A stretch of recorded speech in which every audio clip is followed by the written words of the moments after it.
আসসালামু আলাইকুম। নতুন একটি ভিডিও নিয়ে চলে এসেছি আপনাদের সাথে। আজকে আমি আপনাদের সাথে শেয়ার করব অতুলনীয় স্বাদের ডোনাট রেসিপি। ডোনাট কিন্তু কম বেশি সকলেই পছন্দ করে।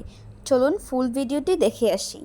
ডোনাট তৈরি করার জন্য একটি মিক্সিং বোলে আমি 2 কাপ ময়দা দিয়ে দিচ্ছি, আধা চা চামচ লবণ দিয়ে দিচ্ছি।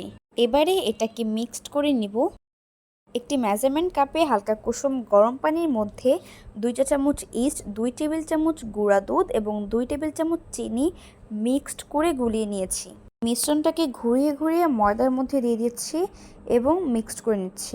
আর অবশ্যই ইস্ট যখন গোলাবেন তখন অবশ্যই কুসুম গরম পানি দিতে হবে, নর্মাল পানি দিলে হবে না।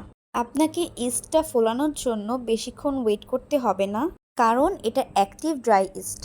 অল্প অল্প করে হাত দিয়ে মেখে মেখে আমি একটি পারফেক্ট ডো তৈরি করে নিচ্ছি। ডো তৈরি হয়ে গিয়েছে। এবারে ডোটার উপরে হালকা একটু সয়াবিন তেল মেখে দিয়ে একটি প্লেট দিয়ে ঢেকে দিচ্ছি কিছু সময়ের জন্য। আমি 2 ঘন্টার মতো রেখেছিলাম ডোটা ঢেকে। দেখতেই পাচ্ছেন 2 ঘন্টার পরে আমার ডোটা কতটা বেশি ফুলে ডাবল হয়ে গিয়েছে। আর একটু ভালো করে মথে নিলাম। এবারে আমি একটি গোল রুটি তৈরি করার জন্য একটু তেল ব্রাশ করে দিচ্ছি। ডোটাকে আরও আমি 5 থেকে 7 মিনিটের মতো মথে নিচ্ছি। ডোটাকে আমি 3 ভাগ করে নিলাম। এবারে যেটা করব, আমরা যে প্রতিদিন রুটি বানাই ঠিক সেরকমভাবে আমরা রুটি বানাবো, বাট এইটার পুরুত্ব থাকবে 1/2 ইঞ্চির মতো। আপনি একটু লক্ষ্য করলেই বুঝতে পারবেন, আমি দেখিয়ে দিচ্ছি ঠিক কতটুকু পরিমাণে পুরু থাকবে। এবারে রুটির উপরে আমি ডোনাট কাটার দিয়ে কেটে নিচ্ছি। আমার ডোনাট কাটারটা ছোট, ডোনাট কাটারটা এর থেকেও আরেকটু বড় সাইজেরও পাওয়া যায়। যদি ডোনাট কাটার না থাকে তাহলে আপনারা যেই বয়ম রয়েছে বয়মের মুখ দিয়েও করতে পারেন।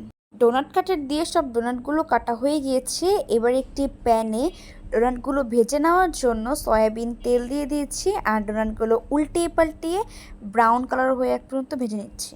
ডোনাটগুলো কিন্তু বেশি অতিরিক্ত ভাজা যাবে না, জাস্ট উপর এবং নিচের সাইডটা ব্রাউন কালার হয়ে গেলেই উঠিয়ে ফেলতে হবে। দেখতেই পাচ্ছেন ডোনাটটা আমি কীরকমভাবে ভেজেছি। আমি যেহেতু 3টে রুটির দিয়ে ডোনাটগুলো বানিয়েছিলাম তাই ডোনাটগুলো একটু বেশি হয়েছিল, তাই 3 ব্যাচে আমার ডোনাটগুলো ভাজতে হয়েছিল।